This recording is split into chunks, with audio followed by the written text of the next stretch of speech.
ഇതന്നെയല്ല തെണ്ടിയുടെ വീട്. കൊച്ചിവിടെ സാധനം ഒന്നും വേണ്ട, നേരെ വിട്ടോ. ഇവിടെ ഒരു ലേഡീസ് പരേഡ് ആണ്. ഇവിടെ ആണുങ്ങൾ ആരും ഇല്ലേ?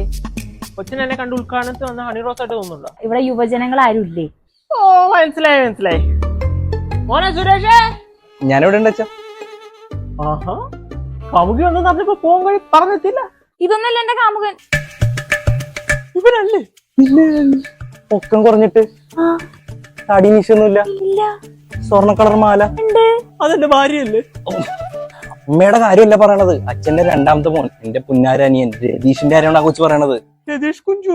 അതെ, എന്റെ രതീഷ് ചേട്ടായി. ഇപ്പൊ എങ്ങനെയുണ്ട്? ഞാൻ അപ്പോഴേ പറഞ്ഞാണ് അവൻ നിങ്ങളുടെ മുമ്പിൽ നല്ല ഉള്ള കളിക്കണേന്ന്. അപ്പൊ നിങ്ങൾ എന്റെ ചെവിക്കൊണ്ടില്ല. നോക്കിക്കോ, അവന് തൊറോടെ നശിപ്പിക്കും. നീ കരിങ്കാളി കളിക്കാതെ നീ സൈഡിലോട്ട് വേണം. അവനെ വിളിക്ക്. മോനെ രതീഷ. എന്താ അച്ഛാ?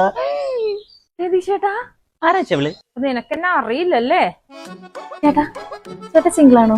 അതെ പോരുന്നുണ്ട് ഇവിടെ. അച്ഛാ, എനിക്ക് പെണ്ണിട്ടി.